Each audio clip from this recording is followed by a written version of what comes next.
Fala galera do Radioposto, sejam mais uma vez todos muito bem-vindos ao nosso canal. Hoje o tema é importante, principalmente para você que está começando a usar a ressonância, para você que indica a ressonância, para o R1 que está entrando, acabando o R1, começando no mundo dos exames axiais, multiplanares, tomografia e ressonância, que a gente vai abordar rapidamente os meios de contraste e vai concentrar as nossas energias no gadolínio, que é o principal meio de contraste da ressonância magnética. Esse tema é importante para a sua vida prática e também para a prova de título de especialista.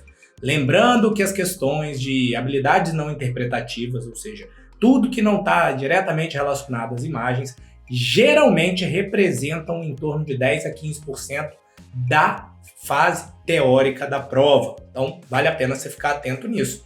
Chega de conversa, vamos para o vídeo?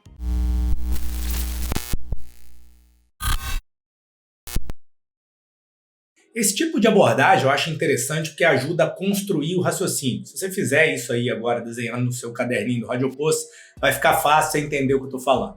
Quando a gente fala de meios de contraste para os exames multiplanares, ou seja, para tomografia, para ressonância, a gente tem dois meios de contraste intravenosos que a gente basicamente utiliza. A gente pode dividi-los em contraste iodado para tomografia e os contrastes à base de gadolínio para ressonância. Hoje, para o vídeo ficar curto, direcionado e você tirar um aprendizado prático daqui, a gente vai se concentrar no gadolínio, que são os contrastes da ressonância. Primeira coisa que você precisa saber é o que é isso aí, né?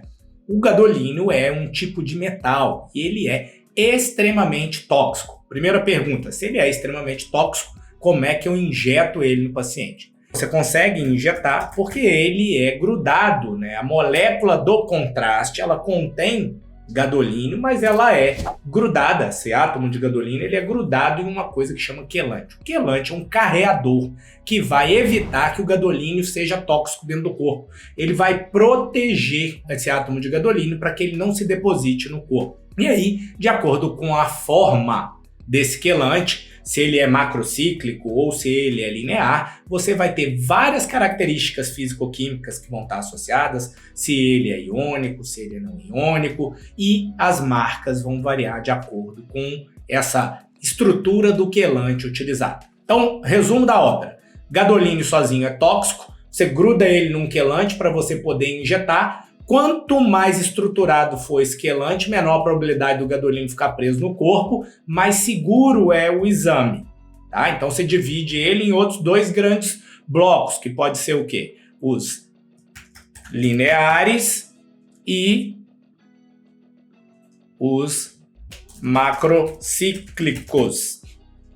Basicamente você tem esses dois grandes grupos aí para dividir. E aí tem outras características físico-químicas. Se vocês gostarem do vídeo, depois a gente aborda esse tema específico de forma mais profunda para o vídeo não ficar extenso. Quando a gente fala de tipos, a gente tem basicamente dois tipos de contraste: extracelulares e hepatoespecíficos. Esses dois tipos de contraste são à base de gadolínio, mas eles são diferentes. O jeito mais fácil de você entender o extracelular é que ele parece com um contraste iodado. Então ele entra pela veia, se distribui pelo corpo inteiro, o que é sólido vai captar em maior grau ou menor grau o contraste, mesma coisa que acontece na tomografia, e obviamente o grau de realce aqui está relacionado ao efeito paramagnético do contraste na célula e na região adjacente à célula, diferentemente da tomografia, onde a gente está trabalhando com densidade. Tá? E aí tem o contraste hepatoespecífico. Como o nome já diz, a gente vai usar onde? Quando a gente estiver querendo estudar fígado e via biliar. Ponto final. E o que ele faz? Ele entra no hepatócito. Então você já sabe o que ele é, para que ele serve, como é que ele funciona. Se ele entra no hepatócito, a função dele é você conseguir separar células que têm hepatócito, lesões que têm hepatócito e lesões que não têm hepatócito. Então a pergunta na sequência para você não esquecer nunca mais é: uma coisa que não tem hepatócito, uma lesão que não tem hepatócito, não vai captar o contraste hepatoespecífico lá na fase hepatobiliar. Beleza? Isso faz sentido? Vamos aplicar aqui. A gente olha para as indicações. O que a gente tem de indicação do exame? Fazer o diagnóstico diferencial das lesões que tem hepatócito das lesões que não têm hepatócito. Uma aplicação do dia a dia, separar adenoma de HNF. O que é uma hiperplasia nodular focal? É um fígado muito parecido com o hepatócito normal, só que os ductos biliares não estão bem formados. Então, se eu estou te falando que tem hepatócito, hiperplasia nodular focal faz o quê? Ela capta o contraste. E por que ela aparece no exame na fase hepatobiliar como iso-hiperintensa? Porque como ela não tem o ducto biliar bem formado para eliminar, ela tende a ser iso ou acumular um pouco mais. Diferentemente do adenoma, diferentemente da metástase hepática, diferentemente do cisto hepático, que não tem hepatócito normal. Então, se não tem hepatócito normal, não vai captar o contraste hepatoespecífico na fase hepatobiliar. Outra coisa, como ele é eliminado por via renal, aproximadamente metade é por via urinária e a outra metade é por via biliar. Faz sentido, né? Você puxa ele para dentro do hepatócito, depois você elimina ele pela via biliar. Então a via de eliminação acaba sendo uma utilidade dele. Você consegue avaliar a integridade da via biliar e a forma como ele está sendo excretado. Será que essa vesícula está obstruída? Será que eu estou tendo um vazamento de bile depois de uma colecistectomia? Será que eu estou tendo um vazamento de bile depois de uma cirurgia onde eu preciso manejar os ductos biliares? Então, desta forma, você consegue aplicar o contraste da melhor forma possível. Então, vamos revisar tudo para a gente fechar aqui. Quando a gente fala de gadolínio, a gente sabe que ele é tóxico, precisa de um quelante. O quelante protege o paciente da toxicidade do gadolínio e do ponto de vista estrutural, a gente pode separar esses quelantes que vão classificar a molécula de gadolínio como lineares e macrocíclicos.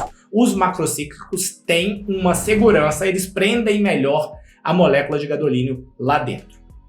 Em relação ao tipo, ele pode ser extracelular, onde a sua via de eliminação é o quê? Predominantemente, basicamente, renal, em detrimento dos hepatoespecíficos, que aí a gente tem o quê? Eliminação renal e eliminação pela via biliar. Então, a eliminação pela via biliar junta aqui com a indicação. Qual que é a principal indicação do contraste hepatoespecífico? É separar lesões que tenham hepatócito de lesões que não tenham hepatócito. Quando a gente faz essa primeira indicação e sabe que a eliminação também é por via biliar, qual é a segunda indicação que se destaca aqui? É avaliar a integridade da via biliar.